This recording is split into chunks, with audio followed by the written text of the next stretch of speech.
My daughter's been in a coma for 3 years. She just squeezed my hand in Morse code spelling, "Help me escape." I felt it at 2:34 a.m. on a Thursday night. 3 short squeezes, 3 long, 3 short. My hand was resting on my daughter Mira's as it had been for 1,000 nights before. But this time was different. This time her fingers moved. Deliberately. Purposefully. SOS. I jerked awake so hard I knocked over the water cup on her bedside table. Mira lay motionless as always. Eyes closed. Breathing tube. Feeding tube. Heart monitor beeping its steady rhythm.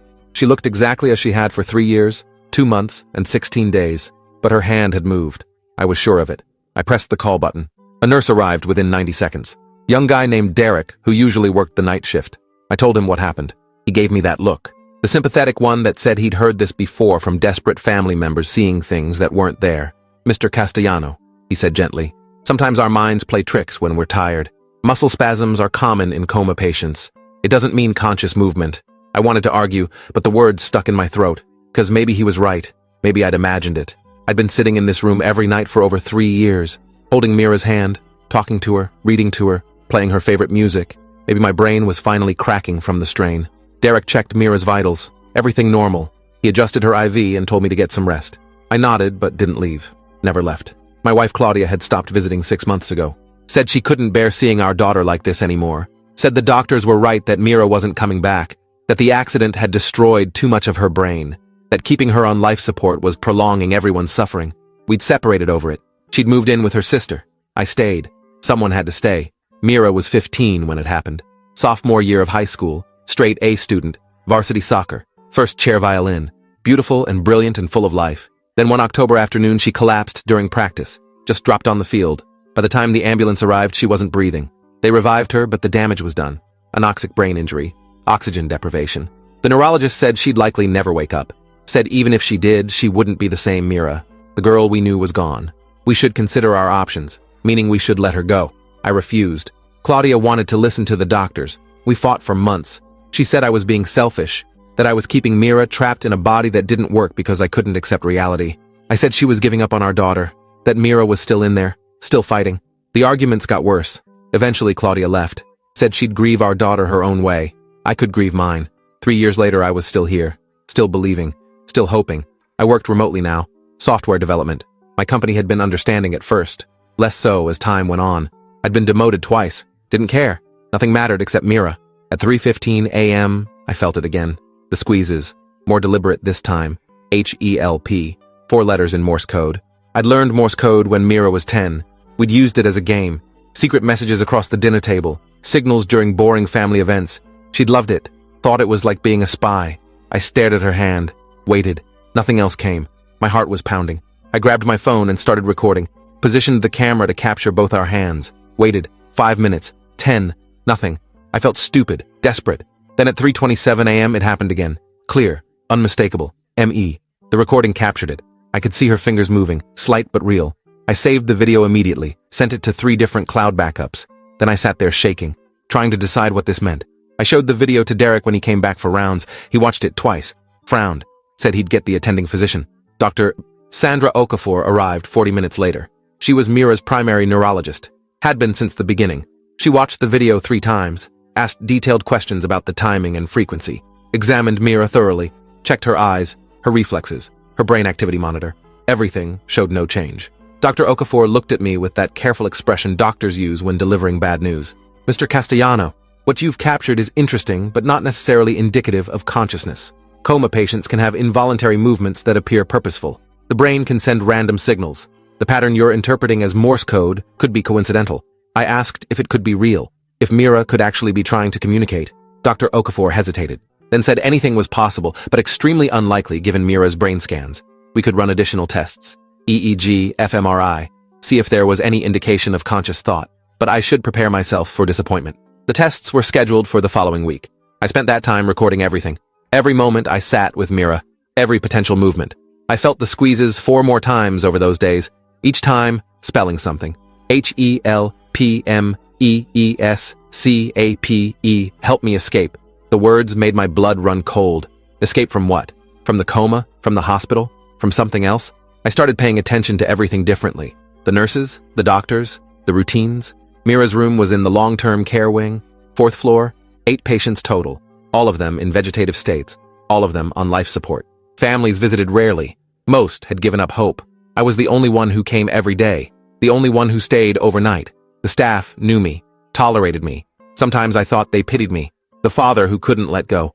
I noticed things I'd stopped seeing, how the night nurses always came in pairs to check on Mira, how they'd lock the door behind them, how they'd adjust her IV bag with movements that seemed practiced, rehearsed, how they'd whisper to each other, how they'd glance at the cameras in the corners, cameras I'd assumed were for security, cameras I'd never questioned.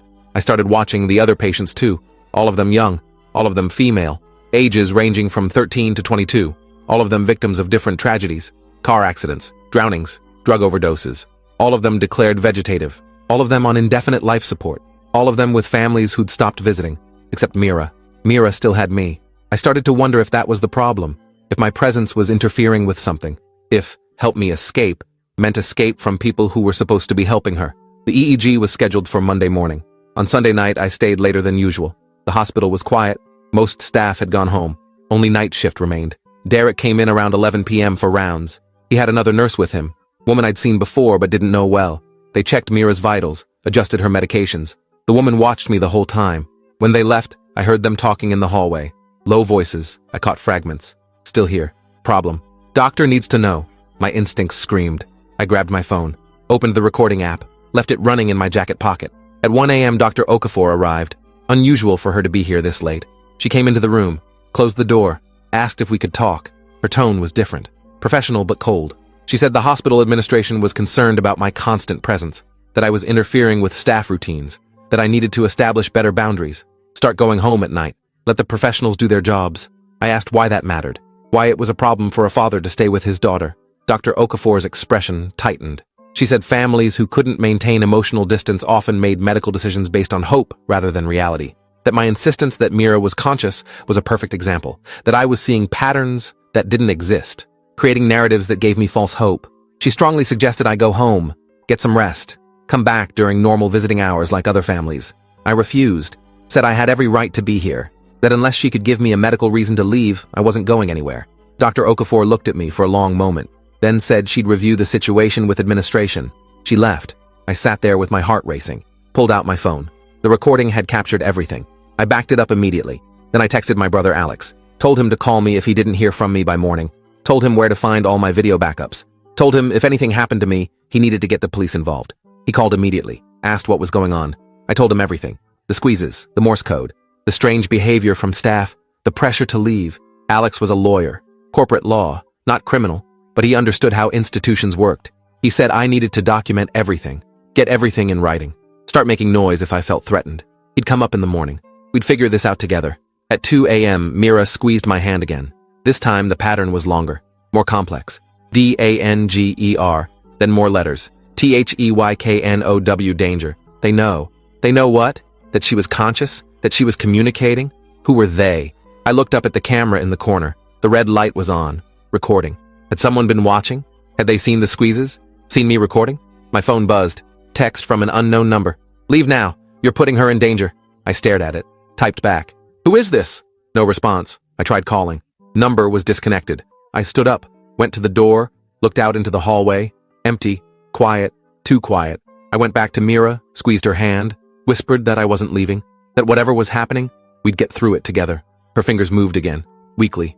R-U-N. Run. My daughter was telling me to run. I grabbed my jacket, my phone, started for the door. It opened before I reached it. Derek stepped in. He wasn't alone. 2 security guards with him. Large men.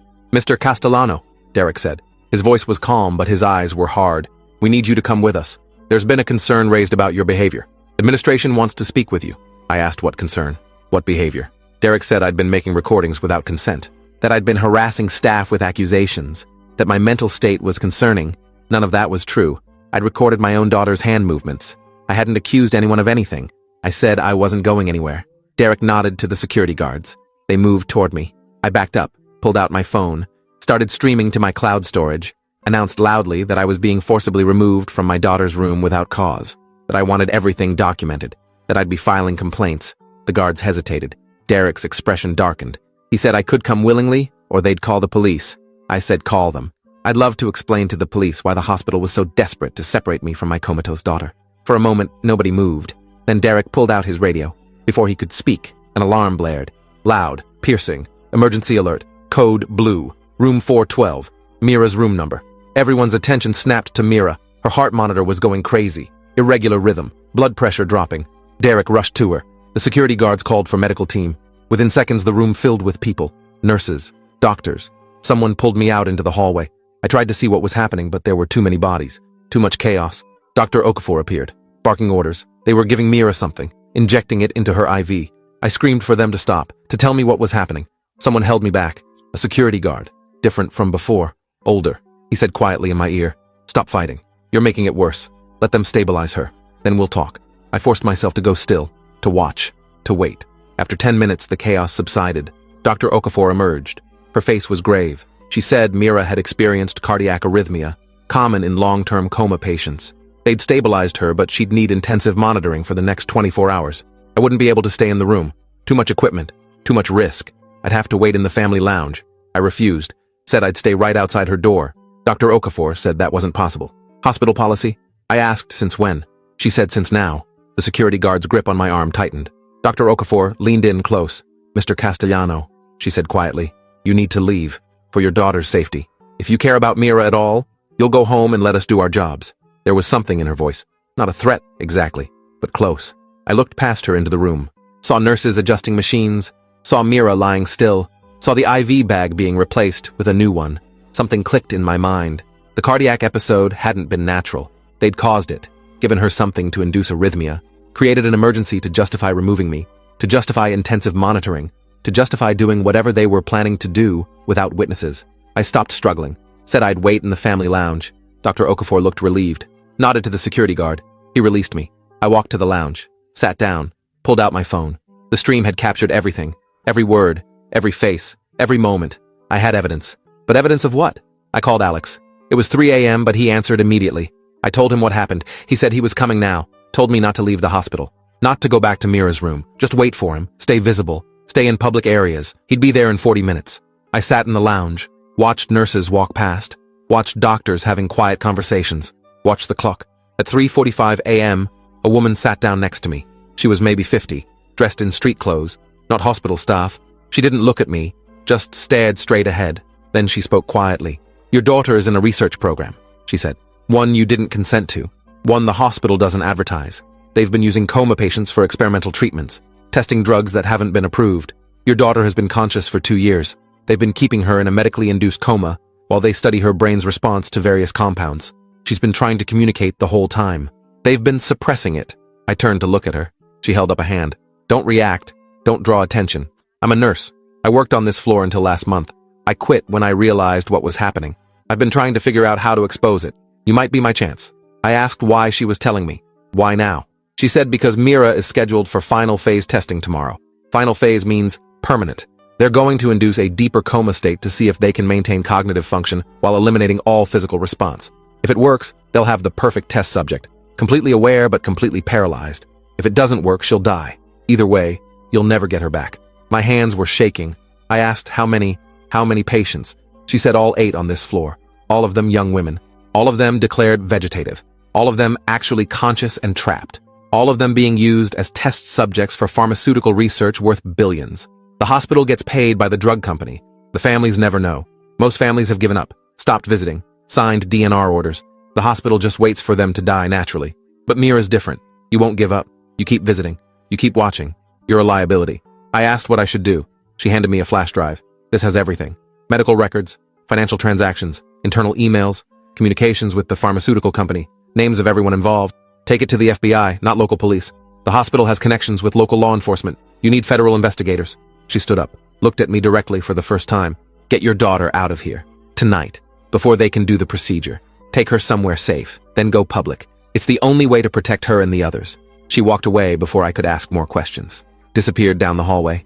I sat there holding the flash drive. Mind racing. How was I supposed to get Mira out? She was on life support. She needed equipment. She needed medical care. I couldn't just unplug her and carry her out. Alex arrived at 4:15 a.m. I showed him everything. The videos, the flash drive. Told him what the nurse said. He went pale, pulled out his laptop, started going through the files on the drive. 10 minutes later, he looked up. "This is real. These documents are real. Financial transfers from Pharmanova Corp. internal memos describing the research protocol, consent forms that were forged, patient records showing conscious brain activity that was hidden from families. This is massive. This is criminal. This could take down the entire hospital administration. Alex said we needed to move fast. He'd contact the FBI immediately. But first, we needed to secure Mira. He had a friend who was a private medical transport specialist, someone who could move critical patients safely, someone who asked few questions. Could we get Mira to the transport without hospital staff stopping us? I said I didn't know, but we had to try. Alex made calls. Within an hour, a plan was forming. The transport team would arrive at 6 a.m. We'd move during shift change. Maximum chaos. Minimum oversight. We'd take Mira to a private facility an hour away. Somewhere safe. Somewhere the hospital couldn't reach her. Alex's friend could arrange it. But we had to move now. Before the final phase testing. Before they could stop us. I agreed. We went to Mira's room. The intensive monitoring had been reduced. Only one nurse present. She looked up when we entered. Seemed surprised to see me. Said I wasn't supposed to be in here. Alex stepped forward. Introduced himself as Mira's attorney. Said we were exercising our legal right to transfer her to another facility. Had the paperwork to prove it. The nurse looked uncertain. Said she needed to get approval from Dr. Okafor. Alex said no approval was needed. This was a patient rights issue. We were within our legal authority. The nurse backed down. Said she'd page the doctor anyway, just to confirm. Alex nodded. Said that was fine. She left to make the call. I went to Mira, took her hand, felt for the squeezes. They came immediately. H-U-R-R-Y. Hurry. I whispered that we were getting her out, that she needed to hold on a little longer. Her fingers squeezed once. Acknowledgement. At 6 a.m., the transport team arrived. 2 paramedics with a specialized gurney. They moved efficiently, disconnected Mira from hospital equipment, connected her to portable systems, breathing support, heart monitor, IV, everything she needed to survive the transfer. Dr. Okafor arrived as they were loading her onto the gurney. She looked furious, demanded to know what was happening. Alex stepped in front of her, explained that we were transferring Mira to another facility, that we had legal right to do so, that any attempt to stop us would be considered unlawful detention. Dr. Okafor said Mira wasn't stable enough for transport, that moving her could kill her. Alex said we were willing to take that risk, that we'd signed liability waivers, that the hospital was released from any responsibility. Dr. Okafor looked at me. Mr. Castellano, please. You're making a terrible mistake. Your daughter needs specialized care. Care we can provide. Moving her now could undo years of progress. I said, what progress? She'd been in a coma for 3 years. What exactly had they been progressing toward? Dr. Okafor's expression hardened. She pulled out her phone, made a call, said something about security, about stopping a patient transfer. Alex grabbed my arm. Time to go, now. We moved. The paramedics pushed the gurney toward the elevators. Dr. Okafor followed, arguing, threatening legal action. Other staff appeared, blocking our path, security guards, the same ones from earlier. Alex held up his phone, said he was recording everything, said any physical interference would be assault, said he'd have their badges and the hospital's license. The guards hesitated. We pushed through, got to the elevators. One was already waiting. Doors open. We got Mira inside. Alex and I followed. The paramedics blocked the entrance. As the doors closed, I saw Dr. Okafor screaming into her phone. Saw security guards running toward the stairs. We had maybe 3 minutes before they reached the ground floor. The ambulance was waiting at the emergency entrance. We loaded Mira in 60 seconds. The paramedics worked fast, securing equipment, checking vitals, making sure everything was stable. Alex got in front with the driver. I stayed in back with Mira. As we pulled away, I saw hospital security pouring out of the building. Saw Dr. Okafor gesturing frantically. Saw someone taking photos of the ambulance. We drove. I held Mira's hand the entire time. Felt for squeezes. They came sporadically. THANKYOU, thank you. I told her she was safe now, that we'd gotten her out, that we'd expose what they did, that she'd get real help. The private facility was called Restoration Center. Small, discreet, specialized in treating patients who'd been victims of medical malpractice. The staff knew we were coming, had a room prepared, state-of-the-art equipment, real neurologists, people who cared about treating patients, not using them. We got Mira settled within 2 hours. Dr. Leslie Hammond took over her care immediately. She reviewed Mira's medical history, looked at the suppressed brain scans, examined the drugs Mira had been given. Her expression grew darker with each revelation. Dr. Hammond said Mira had been systematically drugged to suppress consciousness while maintaining basic brain function. The compounds used were experimental, designed to study conscious experience without physical manifestation. The research had immense implications for understanding consciousness, but using non-consenting patients was criminal, monstrous. She said it would take time to reverse the effects, to safely reduce the drugs, to allow Mira's natural consciousness to resurface. But it was possible. Mira could wake up, could recover. The damage might not be permanent. Alex had already contacted the FBI. Agent Victoria Reyes from the Medical Fraud Division was flying in. She'd review the evidence from the flash drive, interview us, start building a case. Alex said this would be massive. Federal charges, maybe RICO, the pharmaceutical company, the hospital, every doctor and administrator involved. They'd all go down. But we needed to be prepared. They'd fight back. They'd try to discredit us. They'd claim we kidnapped a patient, that we were delusional, that the evidence was fabricated. We needed to be ready. The FBI arrived the next morning. Agent Reyes was late 40s, sharp eyes, no-nonsense attitude. She spent 6 hours reviewing everything. The flash drive, my videos, the medical records, Alex's documentation of the transfer. She asked detailed questions, took copious notes. When she finished, she sat back and said this was one of the worst cases of medical abuse she'd seen in 20 years. She said the evidence was substantial, but they'd need more. They'd need testimony from other nurses, other staff members who'd witnessed the program. They'd need to examine the other patients on the floor, confirm they were also conscious, being similarly abused. She said this investigation would take months, maybe years, but she was committed to seeing it through, to getting justice for Mira and the others. I asked what would happen to Mira in the meantime. Agent Reyes said she'd be safe here. The FBI would provide protection, make sure the hospital couldn't get to her, make sure she could recover in peace. Over the next 2 weeks, Dr. Hammond slowly reduced Mira's medications. Each day, she became more responsive, more present. The squeezes became stronger, more frequent. She started moving other parts of her body, toes, fingers, small movements, but deliberate. On day 16, she opened her eyes, just for a few seconds, but she looked at me, really looked at me, recognized me, squeezed my hand. D-A-D, Dad. I broke down completely, sobbed like I hadn't sobbed since the day she collapsed. She was in there. She'd been in there the whole time, trapped, aware, unable to escape. The hospital had done that to her, had kept her prisoner in her own body, had used her for profit, had planned to go further, to trap her permanently. The rage I felt was beyond anything I'd ever experienced. Dr. Hammond said Mira's recovery would be long. The drugs had affected her motor control, her speech, her cognitive processing. She'd need intensive rehabilitation, physical therapy, occupational therapy, speech therapy. But she could recover. She could have a life. She could be herself again. The FBI's investigation moved fast once they had federal warrants. They raided the hospital, seized records, interviewed staff. The nurse who'd given me the flash drive came forward officially. Her name was Patricia Liu.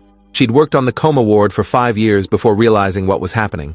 She testified about the research protocol, about how conscious patients were identified through brain scans but kept sedated, about how families were lied to, about how consent forms were forged. Her testimony was damning.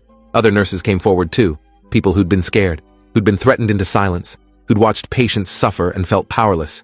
Their testimony corroborated everything. The pharmaceutical company tried to distance themselves, claimed they'd been lied to by the hospital, that they'd believed all patients had proper consent, but internal emails proved otherwise, communications discussing how to hide the research, how to avoid regulatory oversight, how to maximize profit while minimizing risk. PharmaNova's CEO was arrested. So was the hospital's chief administrator. Dr. Okafor went into hiding. They found her 3 weeks later in Mexico. She was extradited, charged with multiple counts of assault, false imprisonment, medical fraud, and attempted murder. The other 7 patients from Mira's floor were moved to legitimate facilities. Their families were notified, told the truth. Some families were grateful, others were devastated, felt guilty for giving up, for stopping visits, for believing the doctors who said their loved ones were gone. 3 of the 7 patients woke up over the following months. 3 had sustained too much damage, remained in vegetative states. 1 died during the withdrawal process. Her body couldn't handle the stress of detoxing from years of experimental drugs. Her family sued, won a massive settlement, but it didn't bring her back. The trials took 18 months. The evidence was overwhelming. Dr. Okafor got 30 years. Hospital administrators got 15 to 20. PharmaNova executives got similar sentences. The hospital itself was shut down, medical licenses revoked, the facility was sold, the entire 4th floor was demolished. Mira testified at the trials. By then she'd recovered enough to speak, haltingly at first, but her words were clear, devastating. She described being conscious but paralyzed, aware of everything around her, unable to move or speak or scream. She described the tests, the pain, the fear. She described learning Morse code as a child and remembering it in her prison, practicing squeezes until she could control them, waiting for someone to notice. She described the night she'd spelled, "Help me escape," to me, how she'd been so scared I wouldn't understand, wouldn't believe, would dismiss it like everyone else. She described the terror of the final phase testing approaching, knowing they planned to trap her permanently, knowing she might never escape. The courtroom was silent when she finished. The judge had tears in his eyes. 3 years after Mira squeezed my hand in Morse code, she graduated from physical therapy. She could walk again, talk normally, think clearly. The drugs had left some permanent damage, memory gaps, occasional tremors, difficulty with fine motor control. But she was alive. She was herself. She was free. We moved to a different state, wanted a fresh start, wanted to be away from the hospital, from the memories, from the media attention. Mira started college, studied neuroscience, said she wanted to understand what had happened to her, wanted to help other people trapped in similar situations, wanted to make sure no one else suffered what she suffered. Claudia came back into our lives slowly. She apologized, said she'd been wrong to give up, wrong to stop believing, wrong to leave. We forgave her, not because what she did was okay, but because holding on to anger wouldn't help anyone. We needed to move forward, to rebuild, to be a family again. On the 5-year anniversary of Mira's rescue, we visited Patricia Liu, the nurse who'd blown the whistle, who'd given us the flash drive, who'd risked everything to help us. She'd lost her nursing license during the investigation, been blacklisted by the medical community. She worked as a medical consultant now, helping lawyers with malpractice cases. She said she didn't regret it, that saving those patients was worth any cost. Mira hugged her, said Patricia was a hero, that she'd saved 8 lives, that she'd exposed evil when others stayed silent. Patricia cried, said she just did what anyone should do, what everyone should do when they see injustice. Speak up, act, refuse to be complicit. We stayed in touch after that. Patricia became part of our extended family, someone who understood what we'd been through, who'd helped us survive it. Mira wrote a book about her experience, published it under a pseudonym. It became a bestseller, sparked conversations about medical ethics, about consent, about how easily institutions can abuse power, about how families need to advocate for loved ones, about how one person speaking up can change everything. The book helped other families, other people trapped in medical nightmares, other whistleblowers considering coming forward. Mira received letters from around the world, people thanking her, people sharing their stories, people finding hope in hers. She kept every letter, said they reminded her why telling the truth mattered, why surviving mattered, why fighting mattered. I still think about that night. 2:34 a.m., 3 short squeezes, 3 long, 3 short, SOS. The moment everything changed, the moment I chose to believe my daughter, to trust my instincts, to fight the system. If I'd listened to Dr. Okafor, if I'd gone home, if I'd accepted their explanations, Mira would have been trapped forever, or killed. The final phase testing would have proceeded. They'd have destroyed her completely. All because I stayed. All because I noticed. All because I believed in Morse code we'd learned when she was 10 years old. A game we'd played. A secret language. That language saved her life. I teach it to everyone now. My students, my friends, my family. I tell them you never know when communication will be the difference between life and death, between freedom and imprisonment, between hope and despair. Learn every way you can to speak, to listen, to understand, because sometimes 3 squeezes in the dark are all you get, and you have to be ready to hear them. 10 years after the hospital raid, Mira became Dr. Mira Castellano, neurologist, consciousness researcher, patient advocate, wife, mother of twins, who learned Morse code before they could write, and she kept a photo on her desk of her father asleep in a hospital chair, hand resting on hers, the man who stayed when everyone left, who believed when everyone doubted, who heard 3 squeezes and understood they meant everything. Thanks for watching till the end. Make sure to subscribe and like to not miss the next story.